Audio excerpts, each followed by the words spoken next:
Level 1, Gym Newcomer. You're 23, you've got $11 in checking, and in 9 years, you'll be the best fighter alive. Watching your own highlight reel on a prison day room TV. Tonight, you're the smallest guy under the fluorescents. 6 weeks into a trial membership, 2 payments behind. Everlast gloves from Big Five, still smelling like the store. Deke's been folding you in half every Tuesday for a month, and you keep coming back because you've decided you're a fighter. He charges. You panic. You step left. He goes head first into the vending machine. Crash. Drinks everywhere. The whole room comes off the sweat-soaked mat screaming, and you put both hands up like you've won something. Did I win? Coach Ruiz hands you a piece of paper. Vending machine repair. $4,200.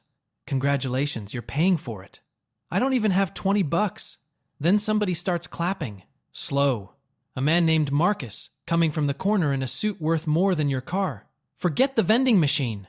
You feel relieved for about 2 seconds. Then the folder slides across the table. A loan agreement. Borrower. Your father. Outstanding. $2,400,000. Your mother's signature on page 4. Your father died. His debt didn't. Fight for me. You're going to say yes. That's not the part that ruins you. Level 2, Underground Fighter. 6 days later, you're on a freight scale in a warehouse San Bernardino County forgot to condemn. In your underwear, while a man with a clipboard writes a number down and never looks at your face. There's no cage.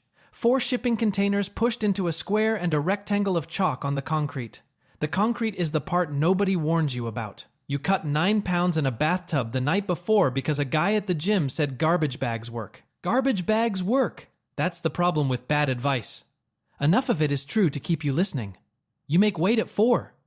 By 4:30, there's a gallon of blue Pedialyte and a Chipotle burrito the size of your forearm riding in the passenger seat. And you put the whole thing away in 11 minutes.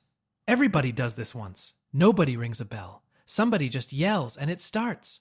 90 seconds in, your arms are gone. Nobody tells you adrenaline is a tax. You've trained 6 weeks and never once with your heart going like this, and your hands come down to your chest and sit there like they've been unplugged. You win anyway, not because you're good. Because Wendell is 41, took it on 2 days' notice, missed weight by 11 pounds, and needed the envelope worse than you did. You beat a man who was already losing to something else. He goes down and you wait for it to feel like the thing you saw in your head. What you get is his face. You've seen that face. You wore it 6 days ago in the office at Ruiz Brothers Boxing and MMA. There is no brother holding a piece of paper you couldn't pay. They hand you $2,000 in a bank envelope, still warm from somebody's jacket. You count it twice in the parking lot. Most money you've ever held at once. You sit in your car with the door open and 1 foot on the asphalt, and for about 4 minutes you let yourself believe this is going to work.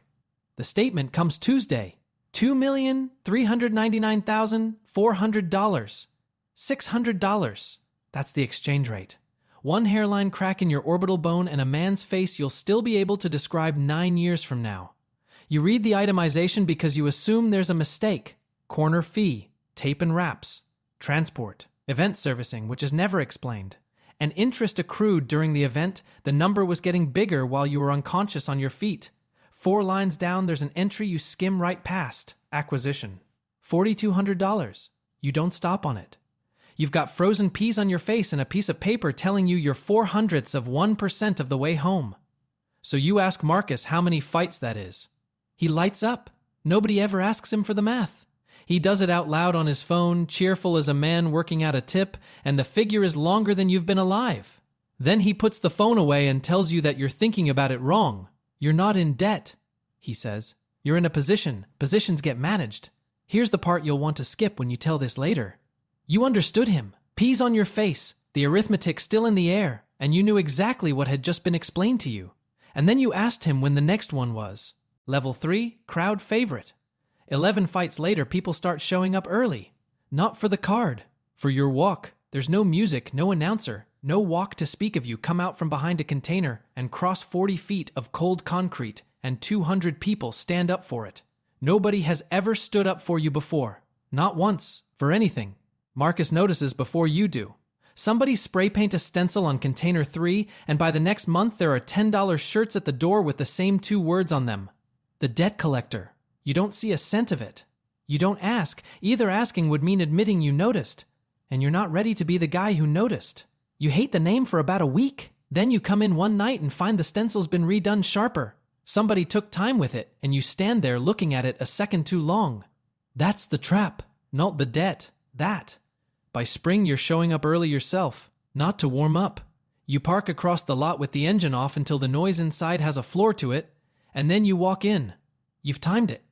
You know within 10 seconds how long it takes 200 people to notice a door open.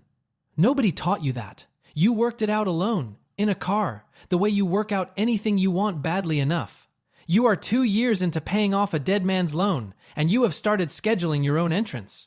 Duke has been in this 11 years. He's 49 and wraps his own hands now because there's nobody left who'll do it for him one-handed, taping his teeth badly, every single time. You ask him how many guys ever get clear. 1, he says. Doesn't look up. Bought a place out in Fontana. Teaches kids now. He tears the tape with his molars. That's the only version I've ever seen. Then your mother finds out. She comes on a Thursday straight from work, still in the polo with the dental office's name stitched on it. She stands at the back where the light is bad and watches her son beat a man unconscious. 200 people chant a name that used to be hers. She doesn't clap. She doesn't move at all. In the car, she doesn't ask if you're hurt. She asks what the number is. And you tell her it's almost done. It comes out easy. That's what gets you later, not that you lied, but how little effort it took. $2,381,000, and you're looking at the woman whose signature is on page 4 of it, saying almost done like it's a car loan. It's the first thing you ever stole. You took it off her. 3 weeks later, you're by the cash box waiting to be paid, and the guy counting gets called away mid-stack. The lid stays open. Taped inside it, a sheet of notebook paper with the knight's handle and pencil. $180,000 moved on the fight you won that night. You were paid for. You do the division while a man in a folding chair counts 20s into somebody else's pile, and it lands the flat, stupid way the obvious always arrives. They've been calling you the debt collector for a year. Nobody ever said whose. Level 4 prize fighter. You're top of the card now. Real purses 812 once 18,000 for a night. And your name on a shirt you don't own, and all you want is a date. It takes you 6 years to ask the obvious question. Not out, not free. A date. Something to count down to. So you ask the bookkeeper for a payoff schedule. He prints 14 pages without looking up, because the one thing nobody in that building fears is you reading. You take it to a woman named Yolanda who does taxes between a nail salon and a vape shop for $60 flat. She's cheap, and you can't hand 14 pages of a criminal enterprise to a real accountant. She's chatty for 3 minutes. Asks about your mother. Asks what you do for work. Then she stops. She reads for 4 minutes without a word. Goes back to page 2. Goes back to page 2 again. Sets her pen down. 200 people have chanted your name in a warehouse. Nothing ever frightened you like a woman in a strip mall going quiet.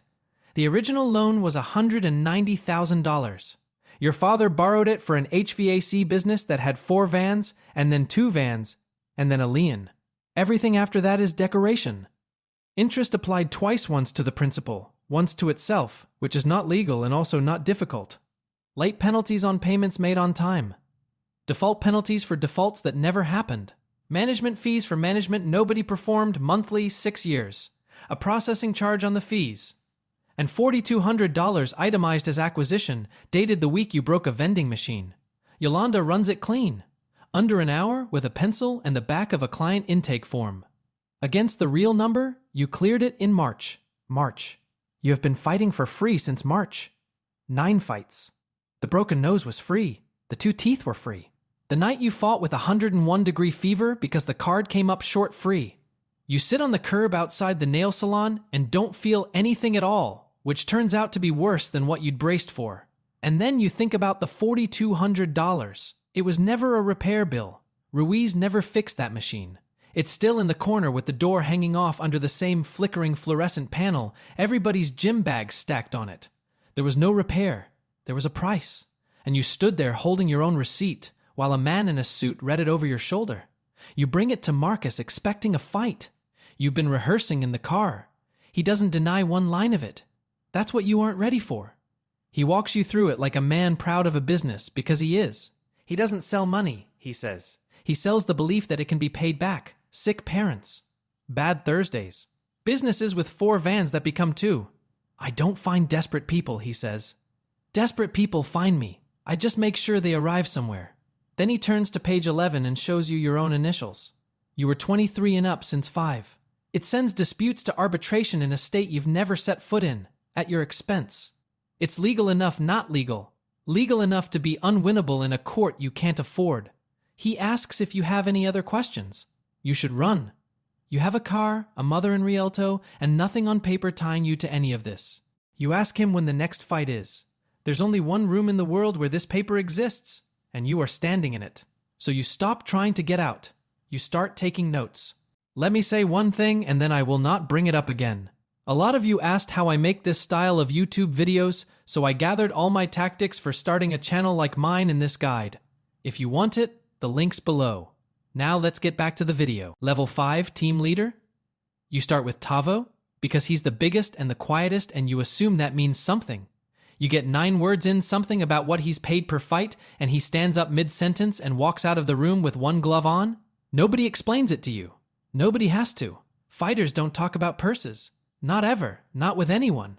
Asking is worse than losing, because losing means you weren't good enough, and asking means you're either stupid or you're somebody's. By Thursday, there's a foot of empty bench on either side of you and a room full of men suddenly very interested in their phones. So you stop asking. You start wrapping hands instead. It's the worst job in the building. 20 minutes a man, no thanks, and if he loses, it's your rap that did it. You do it for free. You corner for free. You carry the bucket out yourself instead of leaving it for the kid. Then you mop the mats with the pink cleaner that never cleans anything, only moves the smell around. Everybody in that building has had ringworm at least once. Everybody swears they got it somewhere else. 6 weeks of that buys what 6 minutes of questions couldn't. Nobody decides you're in charge. It's that every man in that room has sat on a stool in front of you while you taped his hands, and that turns out to be a confession booth. The stories come without you asking for a single one. Tavo borrowed $61,000 for his daughter's spine. She was 6, 2 surgeries, and there's a third. He's paid 4 years, and the number is over 700,000 now. And he tells you this while you're taping his left hand, in the voice he'd used to say it might rain. June borrowed on one bad Thursday 4 years ago, and she is still, every Thursday, betting. You watch her check a phone under the table at the weigh-in. You decide not to think about what that means. Write that down. Duke has been in 16 years and stopped counting on purpose, which is the only mercy the building offers. Wendell, who you beat on a concrete floor for $2,000, is 48 now and still on the card. You need Duke's original contract. You ask him twice. He says no twice, not angry. Just done, the way old men say no to things. One night that winter you tape his hands because he can't do the right one himself anymore. You do it badly. Too tight across the knuckles, not enough between the fingers, and he watches you do the whole thing wrong, then unwraps it and shows you. Thumb first. Anchor twice. Leave the joint room to close. It takes 4 minutes, and it's the closest thing to kindness anybody has shown you in 2 years, and neither of you says one word during it. He wins that night. Barely. Afterward, he pulls the wraps off and hands them to you in a wad still damp, the way he always does. There's a folded contract inside them. You lay them out that night on the mattress on the floor of your apartment. 9 of them. Tavos, Dukes, June's, 6 more. Same clause on page 11. Same handwriting in the margins.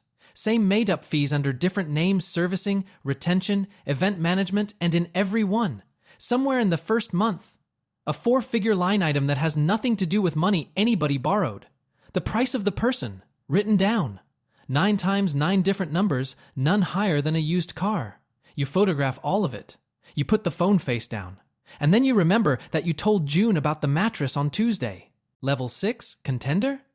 You find out on a Sunday at 6:40 in the morning from a PDF subject line. Account revision, $2,600,000. It had been $2,381,000. Overnight it grew by $219,000, itemized as a breach penalty, and by 10 other people have called about the same email. He didn't send anybody to your door. He didn't break a window or a hand. He opened a spreadsheet. June tells you herself, which you don't expect. She's outside your building by 11 with her hands pulled into her sleeves and won't come inside. 4 Thursdays. A hole she couldn't climb out of. And the man who holds her paper also runs the book she was betting into a detail so obvious neither of you ever once thought about it, and when he leaned on her, she had exactly one thing worth what she owed. She doesn't cry, and she doesn't ask you to forgive her. I did the math, she says. Same as you would have. The worst part is that she's right. The second worst is that she isn't a villain. She's just further down the same hallway, in the same shoes. Then it starts. You win on a Friday. Clean. 3 rounds, not close. And 2 of 3 cards come back the other way. You stand in the chalk with your hand not going up, while a man you outstruck 2-1 gets picked up by his corner. So the next one you don't leave anything to a pencil. 41 seconds. He's out before he lands. 200 people on their feet, and not one person in that building believes they saw anything else. It posts as a loss. That's the day you finally understand what's across from you. It was never the guy in the other corner. 9 days before Tavo's daughter's 3rd surgery, the financing office calls to say the funding fell through. No explanation. They're very sorry. Marcus holds the paper on that too. Of course he does.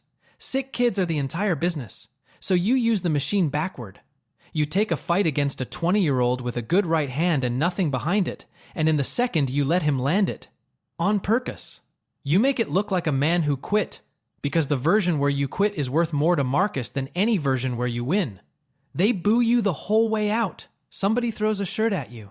Your shirt, $10 at the door. Your name across the back of it. Marcus clears $140,000 on the upset. Tavo's daughter goes in on Friday morning. It's the only fight you ever threw and the only one that ever accomplished anything. And you do it again. And that's a sentence you won't say out loud for a very long time. Duke fights in October. He gets up slow. Then he gets up wrong steps toward the wrong corner, stops, stands there working out where he is, while 2 guys walk him off the concrete by the elbows. By Tuesday, he's released. Full stop, no penalty, handshake at the door. Because he's finally worth nothing. That's the exit. That's the only one they sell. You stay until there's nothing left to take, and the door opens on its own, and a 55-year-old man walks out to a parking lot with his gear in a grocery bag and nowhere to be. You watch him go, and it lands on you that there are exactly 2 ways out of a room like that one. You can be worth nothing, or you can own the room. That night you stop trying to win fights. You start trying to win the building. Level 7, main event fighter. The flyer goes up in February. Junior card, 14 to 17. 3-minute rounds, no headgear, cash prizes, parents welcome. You read it twice in the doorway of a gym you've bled in for 9 years. And the thing that gets you isn't Marcus. It's that the parents signed. Every one of them. Nobody was dragged in. 40-some mothers and fathers put a pen to a page 11 they didn't read. For a kid who wanted to be somebody, and Marcus never had to lie to one of them. He just had to stand near the door. That's the part nobody ever puts in the story. Everybody wants a villain who kidnaps people. The first junior card runs in March. You corner a 15-year-old named Dante because the alternative is nobody cornering him. 135 pounds. A mouthguard he boiled in a pot on his mother's stove. In the back, he asks if it's true you can hear it when a bone goes. You tell him no. He wins. He's good. That's the worst part, he's actually good. And Marcus sees it too. And by August, that kid will have a statement with a 4-figure line item in the first month. So you take everything to somebody. Ruiz gives you the ledger in April. Closes the gym at 4. Kills half the fluorescents. Sits on the ring apron. And tells you he's been on Marcus's paper for 14 years. The gym isn't his. It never was. He's been feeding kids to a man in a suit since he was 31, and his wife doesn't know. He hands you a manila envelope. 6 years of payments to judges. Names, dates, amounts. That's his whole life. He gives it to you and asks you to leave so he can lock up. 31 contracts. A recorder June wore for 6 weeks trying to buy back what she sold. And an invoice for $4,200? Jim letterhead, signed by Marcus in ink dated 11 days before your father's loan was ever assigned to him. He bought you first and went and found a reason afterward. Yolanda finds you a man downtown who does financial crimes. He gives you 4 minutes, and then he gives you an hour, which is worse because it means he believes you. Then he tells you what it costs. 2 years, maybe 3. A grand jury, forensic accounting, 31 witnesses who all have to still be alive and still willing in the spring of a year that hasn't happened yet. And Marcus knows inside a week. Can you keep 31 people quiet for 2 years? He asks. You think about June, who couldn't do 4 Thursdays. The junior card runs again in 6 weeks. You tell your mother that weekend in her kitchen with the TV still on. She doesn't cry, and she doesn't tell you it's all right. She tells you that the week before your father died, he drove to Barstow and back twice in one day for a job that paid $300, came home and said it was going to turn around, and she let him say it anyway. You sound just like him, she says. That's not a compliment. She's right. She's just wrong about which part. The main event goes up in May. You against Silas Boone. 22-0, the only man on the card nobody has ever had to fix a scorecard for. Then Marcus asks you to stay behind. He says he's been thinking about your situation. 9 years is a long time, and he's a sentimental man. $2,600,000 wiped, out clean. If you lose, win and you owe me forever, he says. Lose and you're free. I've never made anyone a fairer offer in my life. You tell him you'll think about it. You stop thinking about it in February, in a doorway, reading a flyer. Level 8, champion. 900 people in a shuttered fabrication plant outside Colton with no air conditioning, and you make the walk already knowing what you'll do afterward. Boone is better than you. Not the way people say that. Genuinely better, faster hands. A jab you can see coming and can do nothing about. First round, he hits you 4 times for every one you land. Round 2, you throw a right hand at his head, and he moves, and you catch the top of his skull with the 3rd and 4th knuckle. You hear it before you feel it. That's a real thing. From the inside, it sounds like a dry stick. Then a second and a half of nothing before your arm gets around to telling you. Tavos in your corner. 2 years ago, this man walked out of a room mid-sentence with one glove on. Now he's got your hand in both of his, taping it tighter, which does nothing, which he knows. Stop trying to hit him, he says. You don't have to hit him, so you stop. Round 3, you don't throw anything. You move. He comes forward because he's come forward for 22 fights, and it's never once not worked. And the crowd boos because from the cheap seats it looks like surviving. Then he loads up, steps in hard, and you step left. He goes shoulder first into the corner of a shipping container, and 900 people hear it. Same move. Exact same move 9 years later, on purpose this time with one working hand. He doesn't get up. And for about 90 seconds you are the best fighter alive. Not a figure of speech. 400 phones. A man who was 22-0 laid out on concrete, and you did it with a hand already broken. That clip does 11 million views in a week. 90 seconds. That's the whole run. Because Marcus is up on a folding chair with both arms in the air. He took the other side. Of course he did. Money on Boone all night. Money on you at the door. And the handle cleared him 400,000 either way. The house was never in the fight. He comes down off the chair and puts a hand on the back of your neck like a proud father. Now, he says, we go back to work. So you ask him about the junior card, and he doesn't lie. That's the thing that does it. He's pleased you asked. Margins are better. Kids don't need a cut man. A 14-year-old's mother will sign a rate no grown man alive would put his name to. He says it warmly, hand still on the back of your neck. So you hit him, with the left. It's the only one that works. He goes down like something that was never really standing. And then you're on top of him on concrete in front of 900 people who came to watch exactly this and didn't know it. You break his jaw in 2 places. You break the orbital bone under his left eye. You know exactly how that one feels. You had it at 23. It went for $600. You break 3 fingers on his right hand, which a district attorney will spend a lot of time on. It takes 4 men to pull you off. 2 of them are guys you cornered for free. Nobody helps him for 11 seconds. 900 people, 400 phones, and nobody moves. You'll think about those 11 seconds for a long time. Closest thing to a verdict you ever get. Then the sheriffs come. Not for him. There was never a version of this where they came for him. And here's the joke. It's a good one. Nobody laughs. The same footage that made you the greatest fighter anybody ever saw, 11 million views, 4 angles, high definition. Sound is what they play at trial. Twice. Once at speed, once slowed. Best fighter alive. Best documented assault in the history of San Bernardino County. Marcus doesn't die.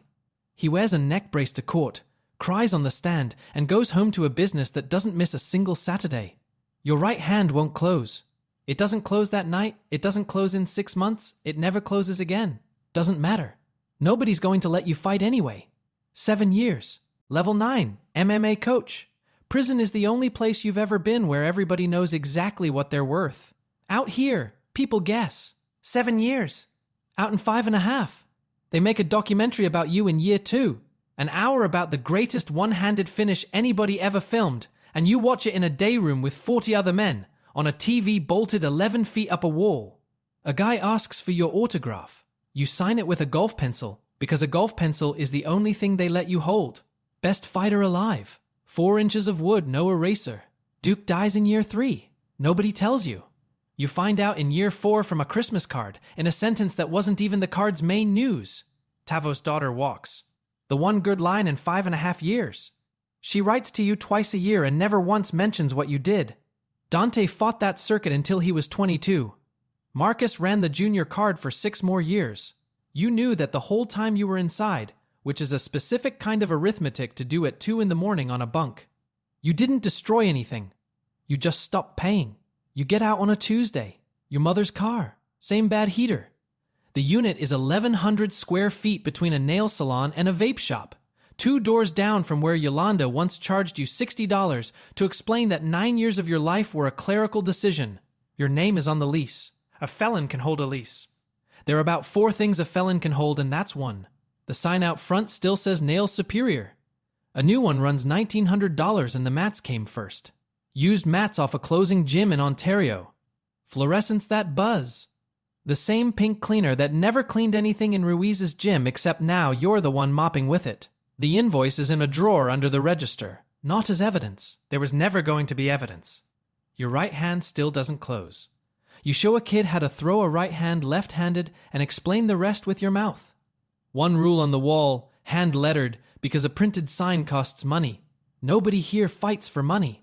The gym is 3 months behind on rent. 11 kids who pay, 9 who don't, and the 9 who don't are why the building exists. A man comes in on a Tuesday in a good suit. Not Marcus. Same species. Same haircut. Same shoes. Same way of pricing a room on the walk to the desk. Fighter development financing. A partnership structure. How many gyms in the valley are on the program? Then he sits down across from you and puts his ankle up on his knee. Exactly that way. Exactly. And he slides a folder across the table. You don't open it. You don't put a hand on him either. And 5.5 years ago that wouldn't have been true. Only measurable thing prison gave you. That fall you take the overnight line at the Amazon Sort Center in Bloomington. 10 at night to 6 in the morning and open the gym at 3 on 4 hours of sleep. 2.5 years of that. That's what the no costs. Saying no isn't a moment. It's a shift schedule. Then, on a Thursday, a kid named Elias 6 weeks in. Gloves so new they still smell like the store. The exact age Dante was panics on a bigger kid mid-drill and throws him. Accidentally. Beautifully, if you're honest. The technique was fine. Straight into the vending machine. Crash. Cans everywhere. Glass. The whole room stops moving. Everything except the heavy bag in the corner, still rocking from somebody's last combination. And the kid stands there with both hands up by his face, going white, doing arithmetic you once did on a floor like this one. I'm so sorry. And then he says the other thing. I can work it off. I can pay it back. I'll work it off. I swear. There it is. Nobody teaches anybody that sentence. Everybody who's ever been broke knows it by heart. He's 15. Nobody has laid a hand on him, and he came up with it in 4 seconds. Behind you, the last can finishes rolling and taps the wall. You look at the machine on its side with the door hanging off, and you think about a signature in the corner of a piece of paper, and a man on a folding chair with both arms in the air. And you start laughing. First real one since the folder. Don't worry, you tell him. This one's on me. And you don't reach for anything. No paper, no pen, no number, nothing to sign, nothing anybody owes anybody. Somebody get a broom. If this story stayed with you, like and subscribe for more.